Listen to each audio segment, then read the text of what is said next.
नमस्कार फ्रेंड्स, रोज भैंस में आपका स्वागत है। आज का कहानी का शीर्षक है इच्छाधारी नागिन की कहानी। रामनगर गांव में एक शंकर भगवान का मंदिर था जो कई साल पुराना था। जब कभी भी गांव पर कोई परेशानी आती, उस मंदिर से एक रोशनी चारों तरफ फैल जाती और रोशनी इतनी तेज होती कि कोई भी उस रोशनी के सामने टिक नहीं पाता था।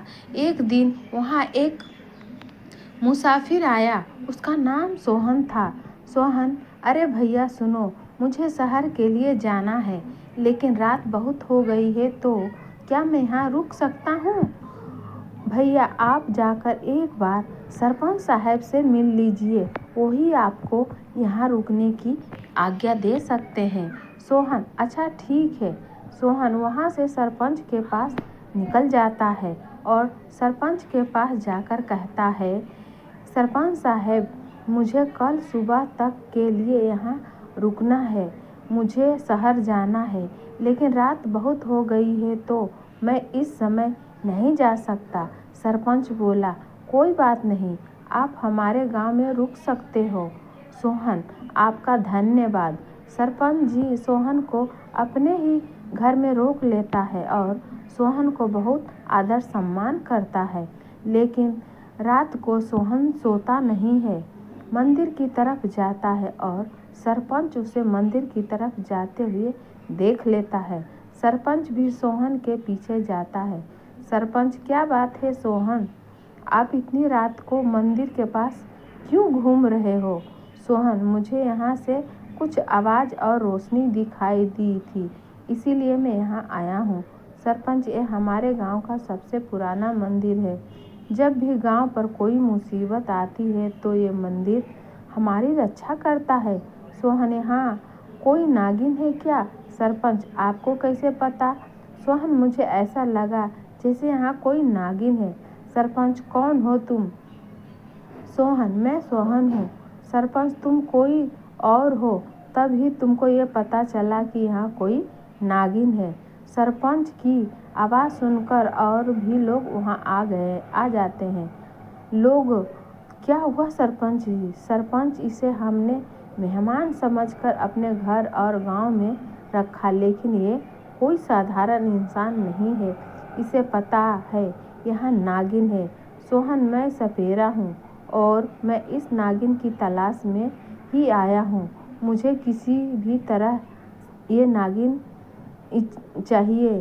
सरपंच, इस इच्छाधारी नागिन को तुम यहाँ से नहीं ले जा सकते। इतने में इच्छाधारी नागिन सामने आती है।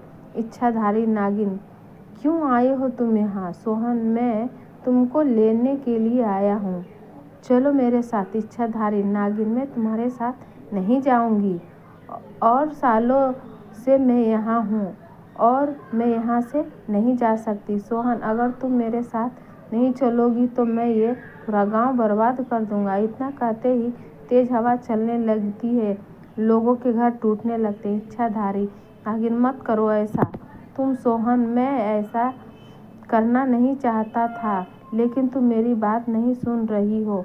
इच्छाधारी नागिन, मैं यहाँ से नहीं जा सकती।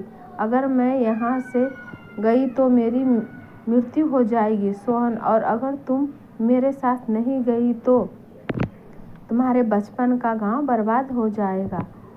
उस पर संकट। इच्छाधारी, क्या संकट? सोहन, वहाँ एक अघोरी ने अपना डेरा डाल दिया है और वह लोगों को बहुत परेशान करता है। अगर तुम नहीं आई तो वे सबको मार डालेगा। सिर्फ तुम ही उससे लड़ सकती हो। वो शक्ति मेरे पास भी नहीं है जो तुम्हारे पास है। सरपंच, इच्छाधारी नागिन, तुम यहाँ से ही कुछ ऐसा करो कि उस अघोरी को सबक मिले। इच्छाधारी नागिन मंदिर में जाती है और वहाँ से 4 पत्थर उठाती है और उस पर अपने विष को डालती है। उसे सोहन को दे देती है और कहती है कि इस पत्थर को अघोरी के उस कमंडल के पास रख देना जिससे वह लोगों को शराब पिलाता है। अगर अघोरी के इरादे गलत होंगे, उसकी सभी शक्तियाँ चली जाएगी।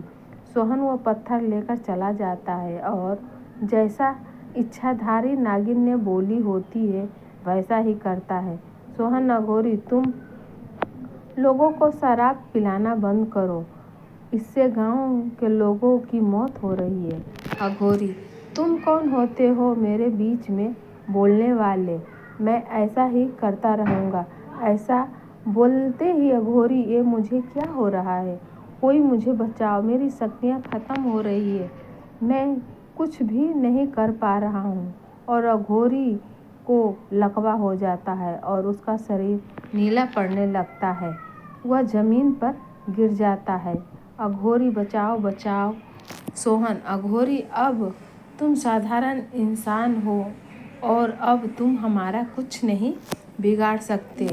तुम्हारी एक गलती ने तुम्हारी सारी शक्तियाँ खत्म कर दी। इतने में नागिन की छाया सबको दिखाई देती है। इच्छाधारी नागिन, ये तुम्हारे कर्मों का फल है। सोहन ने तुमको पहले ही समझाया था। अघोरी, मैंने अपनी पैर पर खुद ही कुल्हाड़ी मार दी। नागिन, मुझे माफ़ कर दो, मुझे बचा लो और मेरी शक्तियाँ मुझे वापस कर दो। नागिन, मैं तुम्हारी जान बचा सकती हूँ, लेकिन तुम्हारी शक्तियाँ तुमको वापस नहीं दे सकती। जो होना था वो हो गया। अब तुम फिर से तपस्या करो और फिर तुम्हें तुम्हारी शक्तियाँ वापस मिलेगी। अघोरी को ऐसा सुनकर अपनी गलती का एहसास होता है। वो सबसे माफ़ी मांगता है और इच्छाधारी नागिन से भी माफ़ी मांगता है। ऐसे इच्छाधारी नागिन 2 गांव की रक्षा करती है और तपस्या करने लगता है। कभी किसी का बुरा नहीं करना चाहिए। अगर आप किसी का बुरा करते हो तो आपका बुरा होता है, जैसे ही अघोरी का हुआ। फ्रेंड्स, ऐसी कहानी सुनने के लिए चैनल से बने रहे। इस वीडियो को